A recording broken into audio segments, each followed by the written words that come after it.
അതിന് മുമ്പ് ജസ്റ്റ് ഒന്ന് രണ്ട് കാര്യങ്ങൾ നമ്മൾ കഴിഞ്ഞ ക്ലാസ്സിൽ പറഞ്ഞിട്ടുണ്ടായിരുന്നു. എക്സൈസ് ഇൻസ്പെക്ടർ അതുപോലെ തന്നെ നാഷണൽ സേവിങ്സ് അസിസ്റ്റൻറ്റ് ഡയറക്ടർ ഈ രണ്ട് പോസ്റ്റിലേക്ക് വേണ്ടിയിട്ട് സ്പെഷ്യൽ ടോപ്പിക്കുകളുടെ മാത്രമായിട്ടുള്ള ക്ലാസ്സുകളെ കുറിച്ചിട്ട് പറഞ്ഞിട്ടുണ്ടായിരുന്നു. അപ്പോൾ അതിൻ്റെ നോട്ട്സ് ഞാൻ ഓൾറെഡി പറഞ്ഞിട്ടുണ്ടായിരുന്നു. നിങ്ങൾ പ്രിപ്പയർ ചെയ്യേണ്ടത് പ്രിലിംസ് എക്സാമിനേഷൻ കഴിഞ്ഞിട്ട്, അല്ലെങ്കിൽ പ്രിലിംസിൽ കോൺഫിഡൻ്റ് ആയിട്ടുള്ള ആൾക്കാരാണെങ്കിൽ ഇപ്പോൾ തന്നെ പ്രിപ്പയർ ചെയ്ത് തുടങ്ങാം. ഓക്കെ, ഞാൻ പ്രിലിംസ് ക്ലിയർ ചെയ്യും എന്നുള്ള ആൾക്കാരാണെങ്കിൽ മെയിൻസ് പ്രിപ്പയർ ചെയ്ത് തുടങ്ങാം. ബാക്കിയുള്ളവരാണെങ്കിൽ പ്രിലിംസ് കഴിഞ്ഞതിന് ശേഷം മാത്രം പ്രിപ്പയർ ചെയ്യുന്നതാണ് ഏറ്റവും നല്ലത് എന്ന് പറഞ്ഞിട്ടുണ്ടായിരുന്നു. അതുപോലെ ഓഡിയോയിൽ ഞാൻ മറ്റൊരു കാര്യം കൂടെ പറഞ്ഞിട്ടുണ്ടായിരുന്നു. ഞാൻ ഇപ്പോൾ തന്നെ എന്ത് ചെയ്യുന്നതായിരിക്കും, ഈ പറയുന്ന എക്സാമുകൾക്ക് സ്പെഷ്യൽ ടോപ്പിക്കിന് വേണ്ടിയിട്ടുള്ള നോട്ട്സും അതുപോലെ തന്നെ അതിന് വേണ്ടിയിട്ടുള്ള ഓഡിയോ ക്ലാസ്സസ് കാര്യങ്ങളൊക്കെ ഇപ്പോൾ തന്നെ പ്രിപ്പയർ ചെയ്യുന്നതായിരിക്കും. അപ്പോൾ ഒരു കോഴ്സ് പ്രിപ്പയർ ചെയ്തിട്ട് അതിൽ ഞാൻ ഈ കാര്യങ്ങളൊക്കെ ഇപ്പോൾ തന്നെ ആഡ് ചെയ്ത് തുടങ്ങും. കാരണം എനിക്ക് ഇപ്പോഴേ തുടങ്ങി കഴിഞ്ഞാലേ നിങ്ങൾക്ക് മെയിൻസിന് മുമ്പായിട്ട് ഈ കാര്യങ്ങൾ കംപ്ലീറ്റ് ചെയ്യാൻ വേണ്ടിയിട്ട് പറ്റുള്ളൂ. അപ്പോൾ അതുകൊണ്ട് ഞാൻ ഓൾറെഡി അത് ചെയ്യുമെന്ന് പറഞ്ഞിട്ടുണ്ടായിരുന്നു. അപ്പോൾ അതിൽ എക്സൈസ് ഇൻസ്പെക്ടറിൻ്റെ ഫസ്റ്റ് മൊഡ്യൂളിൻ്റെ നോട്ട്സ് ഏകദേശം കംപ്ലീറ്റ് ആയിട്ടുണ്ട്. കുറച്ചുകൂടെ ഇമേജ് കാര്യങ്ങളൊക്കെ ആഡ് ചെയ്യാനുണ്ട്. Okay, yes. അപ്പം ജസ്റ്റ് ഞാൻ നോട്ട് നിങ്ങൾക്കൊന്ന് കാണിച്ചു തരാണ്. ഇതാണ് എക്സൈസ് ഇൻസ്പെക്ടറിൻ്റെ സ്പെഷ്യൽ ടോപ്പിക്സിൻ്റെ നോട്ട് വരുന്നത്. ഓക്കെ, അപ്പോൾ അതിൽ ഓരോ മൊഡ്യൂളായിട്ട് കൊടുത്തിട്ടുണ്ട്. ഫസ്റ്റ് മൊഡ്യൂൾ ഓരോ മൊഡ്യൂളിനും 5 മാർക്ക് വീതമാണ്. അപ്പോൾ അതിൽ ആദ്യത്തെ മൊഡ്യൂൾ എന്ന് പറയുന്നത് ഈ അബ്കാരി നിയമങ്ങളുമൊക്കെ ആയിട്ട് ബന്ധപ്പെട്ടുകൊണ്ടിരുന്ന ഫസ്റ്റ് കാര്യങ്ങളാണ്. ഓക്കെ, അതിൻ്റെ ഇൻട്രൊഡക്ഷൻ കാര്യങ്ങൾ നിങ്ങൾക്ക് ഇവിടെ കാണാൻ വേണ്ടിയിട്ട് പറ്റും. അപ്പോൾ മാക്സിമം ഇമേജസ് കാര്യങ്ങൾ കൊടുത്തുകൊണ്ട് എല്ലാ ഭാഗങ്ങളും ഒരു ഭാഗവും മിസ് ചെയ്യാതെ കോംപ്രിഹെൻസീവായിട്ട് തന്നെയാണ് നോട്ട്സ് പ്രിപ്പയർ ചെയ്തിരിക്കുന്നത്. ഓക്കെ, അതുപോലെ തന്നെ പ്രീവിയസ് ഇയർ ക്വസ്റ്റ്യൻസ് അതിൻ്റെ ഡിസ്കഷൻസ് കാര്യങ്ങളൊക്കെ കൊടുത്തിട്ടുണ്ട്.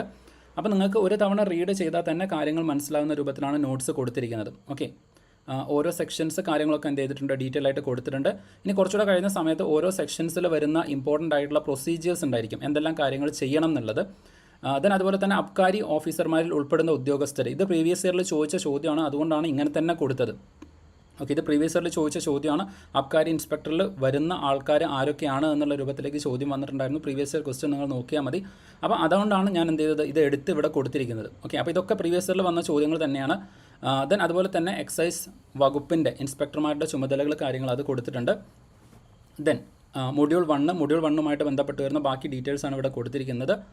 ഓക്കെ, അതുപോലെ തന്നെ ഓരോ സെക്ഷൻസ് വരുന്ന സമയത്തും അവിടെ എന്താണ് സംഭവിക്കുന്നത് എന്നുള്ള ഡീറ്റെയിൽസ് കൊടുത്തിട്ടുണ്ട്. ഇപ്പോൾ ഇതൊരു നോക്കുകയാണെന്നുണ്ടെങ്കിൽ ഒരാളെ അറസ്റ്റ് ചെയ്യുകയാണെങ്കിൽ ആ അറസ്റ്റ് ചെയ്യാനുള്ള കാരണങ്ങൾ ബോധിപ്പിക്കണം. ഓക്കെ, അപ്പോൾ അതുമായിട്ട് ബന്ധപ്പെട്ട് വരുന്ന കാര്യങ്ങളാണ് ഇവിടെ കൊടുത്തിരിക്കുന്നത്. ജസ്റ്റ് നിങ്ങൾ വായിച്ച് നോക്കിയാൽ തന്നെ നിങ്ങൾക്ക് മനസ്സിലാവും. ഓക്കെ, സോ ആ രൂപത്തിലാണ് നോട്ട് ഫ്രെയിം ചെയ്തിരിക്കുന്നത്. ദെൻ അതുപോലെ തന്നെ ബാക്കി കാര്യങ്ങളൊക്കെ കൊടുത്തിട്ടുണ്ട്. സെക്ഷൻ 41 സബ് ക്ലോസ് ബി വരുന്നുണ്ട്. ഓക്കെ, അങ്ങനെ ഓരോ സെക്ഷൻ്റെയും ഡീറ്റെയിൽസ് കൊടുത്തിട്ടുണ്ട്.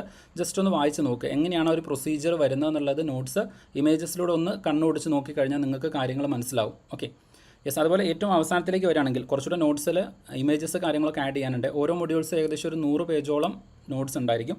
ദെൻ ഏറ്റവും അവസാനത്തിലേക്ക് വരികയാണെങ്കിൽ ഇതുപോലെ നിങ്ങൾക്ക് ചോദ്യങ്ങൾ കാണാൻ വേണ്ടിയിട്ട് പറ്റും. മൊത്തം 13 ചോദ്യങ്ങളാണ് പ്രീവിയസ് ഇയറിൽ കഴിഞ്ഞ 2022 മുതൽ 25 വരെയുള്ള വർഷങ്ങളിൽ ചോദിച്ചത്. അപ്പോൾ ഇത് 2022 ചോദിച്ച ചോദ്യമാണ്. അപ്പോൾ അതിൻ്റെ ആൻസർ കൊടുത്തിട്ടുണ്ട്, അതിൻ്റെ വിശദീകരണവും കൊടുത്തിട്ടുണ്ട്. അപ്പം ഇങ്ങനെ ഓരോ മൊഡ്യൂൾസിൽ നിന്നും പ്രീവിയസ് ഇയറിൽ ചോദിച്ചിരിക്കുന്ന ഓരോ ചോദ്യങ്ങളും അതിൻ്റെ ആൻസേഴ്സ് ടോപ്പിക് വൈസ് കൊടുത്തിട്ടുണ്ട്. അപ്പം ഏറ്റവും അവസാനത്തിൽ നോക്കിക്കഴിഞ്ഞാൽ നിങ്ങൾക്ക് അതും കൂടെ കിട്ടുന്നതായിരിക്കും. അപ്പോൾ സെയിം ഫോർമാറ്റിൽ തന്നെ എന്ത് ചെയ്യുന്നതായിരിക്കും, നാഷണൽ സേവിങ്സ് അസിസ്റ്റൻറ്റ് ഡയറക്ടർ അതിൻ്റെ നോട്ട്സും കൂടെ പ്രിപ്പയർ ചെയ്യുന്നതായിരിക്കും. പക്ഷേ ആ നോട്ട്സ് കുറച്ചുകൂടെ ഇംഗ്ലീഷിൽ തന്നെയായിരിക്കും. ഓക്കെ, അത് കംപ്ലീറ്റ്ലി ഇംഗ്ലീഷിൽ തന്നെയായിരിക്കും. കാരണം കുറച്ചുകൂടെ ഒരു സ്റ്റാൻഡേർഡ് ആയിട്ട് വരുന്ന പരീക്ഷ ആയതുകൊണ്ട്. ഇത് നമുക്ക് കുറച്ചുകൂടെ മലയാളത്തിൽ നോട്ട്സ് അവൈലബിൾ ആയതുകൊണ്ടാണ് മലയാളത്തിൽ തന്നെ എന്ത് ചെയ്തത്, പ്രിപ്പയർ ചെയ്തത്. നിങ്ങൾക്ക് വായിച്ച് മനസ്സിലാക്കാനും കുറച്ചും കൂടെ ഈസി ആയിരിക്കും. കാരണം ലോസ് ആണ്. അപ്പോൾ ലോസിൻ്റെ പ്രൊവിഷൻസ് നിങ്ങൾ മലയാളത്തിൽ വായിച്ച് മനസ്സിലാക്കുന്നതായിരിക്കും കുറച്ചുകൂടെ എളുപ്പം എന്നുള്ളത് കൊണ്ടാണ് ഈ ഒരു രൂപത്തിൽ എന്ത് ചെയ്തിട്ടുള്ളത്, ആഡ് ചെയ്തിട്ടുള്ളത്. സോ ഓരോ ചോദ്യവും കൊടുത്തിട്ടുണ്ട്, അതിൻ്റെ ആൻസേഴ്സ് എക്സ്പ്ലനേഷൻ അടക്കം കൊടുത്തിട്ടുണ്ട്. ഓക്കെ, അതായത് ഓരോ ഓപ്ഷൻസ്, എന്തുകൊണ്ടാണ് ഒരു ഓപ്ഷൻ ശരിയാകുന്നത്, മറ്റു ഓപ്ഷൻസ് എന്തുകൊണ്ട് ശരിയാകുന്നു തെറ്റാകുന്നു എന്നുള്ള കാര്യങ്ങളൊക്കെ കൊടുത്തിട്ടുണ്ട്. കാരണം ഇവിടെ ചോദിച്ചിരിക്കുന്നത് തെറ്റായ പ്രസ്താവനയാണ്. ഓക്കെ, തെറ്റായ പ്രസ്താവന ചോദിച്ചതുകൊണ്ട് അതിൻ്റെ വിശദീകരണത്തിൽ തെറ്റായ പ്രസ്താവന ആദ്യം അത് കൊടുത്തു, പിന്നെ ബാക്കിയുള്ള പ്രസ്താവനകൾ എന്തുകൊണ്ട് ശരിയായി, അങ്ങനെ ഡീറ്റെയിൽ ആയിട്ടുള്ള എക്സ്പ്ലനേഷൻ കൊടുത്തിട്ടുണ്ട്. അപ്പോൾ പ്രിപ്പയർ ചെയ്യുന്ന ആൾക്കാരാണെന്നുണ്ടെങ്കിൽ തീർച്ചയായിട്ടും ഒന്ന് എന്ത് ചെയ്യുക, ചെക്കൗട്ട് ചെയ്ത് നോക്കുക. ഓക്കെ,